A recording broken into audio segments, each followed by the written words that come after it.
सद्गुणपूर्णजन्माद्यखिलदोषविदूरप्रकटा प्रकटसद्व्यापारिगतसंसारिकंसारी न कुलनानारूपनियामकनियम्य निरामय रविप्रकर सन्निभ प्रभु सदा मां पाहि परमात्मा।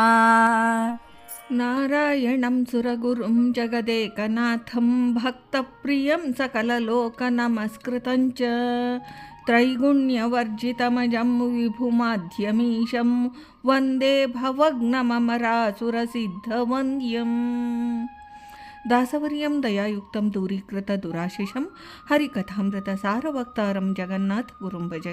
ಶ್ರೀ ಹರಿಕಥಾಮೃತ ಸಾರ ನೈವೇದ್ಯ ಪ್ರಕರಣ ಸಂಧಿ ಪದ್ಯ 4 ಸಕಲ ಸದ್ಗುಣ ಪೂರ್ಣ ಜನ್ಮಾದ್ಯಖಿಳ ದೋಷ ವಿದೂರ ಎಂಬ ಪದ್ಯದ ಮೂಲಕ ಶ್ರೀ ಜಗನ್ನಾಥದಾಸಾರ್ಯರು ಸಕಲ ಸದ್ಗುಣ ಪರಿಪೂರ್ಣನಾದ ಸರ್ವೇಶ್ವರನ ಗುಣಗಾನ ಮಾಡುತ್ತಾ ಸಂರಕ್ಷಿಸು ಎಂದು ಪ್ರಾರ್ಥಿಸುತ್ತಾರೆ.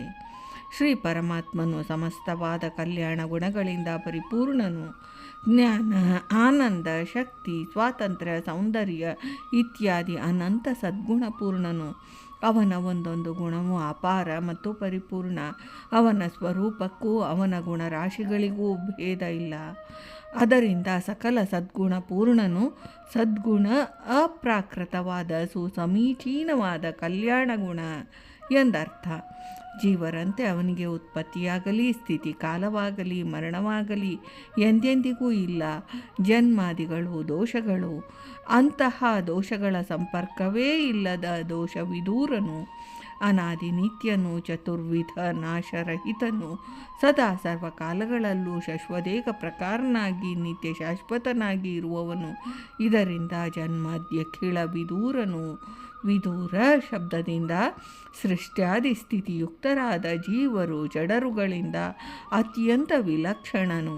ತನ್ನನ್ನೇ ನಂಬಿ ಭಜಿಸುತ್ತಿರುವ ಭಕ್ತರಿಗೆ ಪ್ರಕಟನಾಗಿ ಪ್ರತ್ಯಕ್ಷ ರೂಪದಿಂದ ಕಾಣಿಸುವನು. ಬ್ರಹ್ಮ ವಾಯುವಾದಿಗಳಿಗೆ ಅವನ ದರ್ಶನ ಪ್ರತ್ಯಕ್ಷವಾದದ್ದು. ಇತರ ಭಕ್ತರು ಉಪಾಸನಾ ಮಾರ್ಗದಿಂದ ಪ್ರತ್ಯಕ್ಷೀಕರಿಸಿಕೊಳ್ತಾರೆ. ದುರ್ಜನರು ಮತ್ತು ತಮೋಯೋಗ್ಯರ ಪಾಲಿಗೆ ಅಗೋಚರನು. ಸಾಧಾರಣ ಮಾನವರಿಗೂ ಪ್ರತ್ಯಕ್ಷಕ್ಕೆ ಸುಲಭವಾದ ವಿಷಯವೇನಲ್ಲ. ಇದರಿಂದ ಪ್ರಕಟನು, ಗೋಚರ ಅಗೋಚರನು. ಅವನ ಕ್ರಿಯಾ ವಿಲಾಸಗಳೆಲ್ಲವೂ ಸತ್ಕ್ರಿಯೆಗಳೇ ಆಗಿವೆ. ದುಷ್ಟಕ್ರಿಯೆ ಅನ್ನೋದೇ ಅವನಲ್ಲಿ ಇಲ್ಲ. ಅಸುರರ ಮೋಹನಾರ್ಥವಾಗಿ ವಿಕಾರರು ಭಯಂಕರ ಆಕಾರಗಳನ್ನು ಪ್ರಕಟಿಸುವನು. ಇದರಿಂದ ದೈತ್ಯರ ಎದೆ ಕಂಪಿಸುವುದು. ಇದರಿಂದ ಸದ್ವ್ಯಾಪಾರಿಯು. ಶ್ರೀಹರಿಯು ವಿಶ್ವಕುಟುಂಬಿ. ಅವನ ಎಲ್ಲ ವಿಲಾಸ ಕ್ರಿಯೆಗಳೆಲ್ಲವೂ ಸತ್ಕ್ರಿಯೆಗಳೇ ಆಗಿವೆ. ಆದರೆ ಇತರ ಜೀವರುಗಳ ಸಂಸಾರ ಬಂಧನ ಇಲ್ಲ, ಕರ್ಮ ಬಂಧನವೇ ಇಲ್ಲ.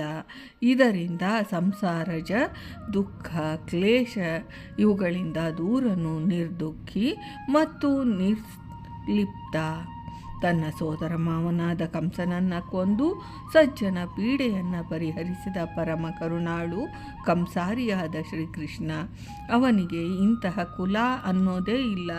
ಇದರಿಂದ ನ ಕುಲ, ನ ನಿಷೇಧಾರ್ಥದಲ್ಲಿ ಸ್ವೇಚ್ಛೆಯಿಂದ ಸೂರ್ಯವಂಶದಲ್ಲಿ ರಾಮಚಂದ್ರ ನಾಮಕನಾಗಿ ಅವತರಿಸಿದ, ಚಂದ್ರಕುಲದಲ್ಲಿ ಯಾದವ ಕುಲ ಲಲಾಮನಾಗಿ ವಿರಾಜಿಸಿದ, ಭೃಗು ಗೋತ್ರದಲ್ಲಿ ಭಾರ್ಗವರಾಮನಾಗಿ ಅವತರಿಸಿದ, ಪ್ರಾಸಂಗಿಕವಾಗಿ ಕುಲೋದ್ಭವನಾದವನೇ ಹೊರತು ನ ಕುಲನು. ಧರ್ಮ ಸಂಸ್ಥಾಪನೆಗಾಗಿ ನಾನಾ ರೂಪ ಅವತಾರಗಳನ್ನು ಧರಿಸಿದವನು. ಇದರಿಂದ ನಾನಾ ರೂಪನು. ನಿಯಾಮಕ ಚರಾಚರ ಜಗತ್ತು ಶ್ರೀಶನ ಅಧೀನದಲ್ಲಿದೆ. ಅವನ ಅಪ್ಪಣೆಯಂತೆ ಸಕಲವೂ ನಡೆಯುವುದು. ಸರ್ವತಂತ್ರ ಸ್ವತಂತ್ರನು, ನಿಯಾಮಕನು. ಅವನ ಅಪ್ಪಣೆಯನ್ನು ಪಾಲಿಸುವ ರಮ ಬ್ರಹ್ಮಾದಿಗಳಲ್ಲಿ ಅಂತರ್ಯಾಮಿಯಾಗಿದ್ದು ನಿಯಮನೆಂದು ಕರೆಸಿಕೊಳ್ಳುತ್ತಾನೆ. ನಿಯಾಮಕರಲ್ಲಿದ್ದು ನಿಯಾಮಕ ಶಬ್ದವಾಚ್ಯನಾಗಿದ್ದಾನೆ. ನಿಯಮ್ಯರಲ್ಲಿದ್ದು ನಿಯಮ್ಯ ಶಬ್ದವಾಚ್ಯಕನಾಗಿದ್ದಾನೆ. ಅವನ ಭೃತ್ಯರು ನಿಯಮ್ಯರು, ರಾಜನು ನಿಯಾಮಕ.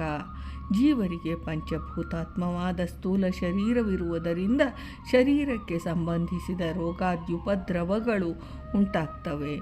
ಮಾನಸಿಕವಾದ ಬೌದ್ಧಿಕವಾದ ವ್ಯಾಧಿಗಳೂ ಸಹ ಉಂಟಾಗ್ತವೆ. ಆದರೆ ಶ್ರೀ ಪರಮಾತ್ಮನು ನಿತ್ಯ ಆನಂದ ಸ್ವರೂಪನು, ಶ್ರದ್ಧಾನಂದಾದಿ ಅಪ್ರಾಕೃತ ಗುಣಮಯನು. ಇದರಿಂದ ಅವನಿಗೆ ಯಾವ ತರಹವಾದ ರೋಗ ಉಪದ್ರವಗಳಾಗಲಿ ಎಂದೆಂದಿಗೂ ಇಲ್ಲವೇ ಇಲ್ಲ.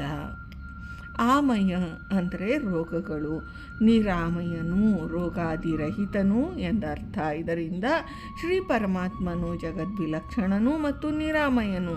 ತನ್ನಿಂದ ಸೃಷ್ಟವಾದ ಸಮಸ್ತ ಜಗತ್ತಿಗೆ ಸ್ವಾಮಿಯು, ಜಗದೀಶನಾದ ಜನಾರ್ದನನು ಪ್ರಭುವು, ಜೀವರಿಗೆ ಬಿಂಬರೂಪನು. ಬಿಂಬ ಪ್ರತಿಬಿಂಬ ಧರ್ಮವು ಅನೋನ್ಯ ಸಂಬಂಧವು. ಬಿಂಬನು ಪ್ರತಿಬಿಂಬಭೂತರಾದ ಜೀವರನ್ನು ಅರಕ್ಷಣವೂ ಅಗಲುವುದಿಲ್ಲ. ಜೀವರಿಂದ ನಿತ್ಯ ವಿಯೋಗಿನಿಯಾದ ಜೀವೇಶ್ವರನು ಪರಮಾತ್ಮನು. ಅಂತಹ ಜಗತ್ಸ್ವಾಮಿಯಾದ ಪರಮಾಪ್ತನಾದ ಪರಮೇಶ್ವರನೇ ಸಜ್ಜನರನ್ನೆಲ್ಲ ಸಂರಕ್ಷಿಸು ಎಂದು ದಾಸಾರ್ಯರು ಮೊರೆಯಿಟ್ಟಿದ್ದಾರೆ. ಭಾರತೀ ರಮಣ ಮುಖ್ಯ ಪ್ರಾಣಾಂತರ್ಗತ ವೃಂದಾವನ ವಿಹಾರಿ ಶ್ರೀಕೃಷ್ಣಾರ್ಪಣಮಸ್ತು.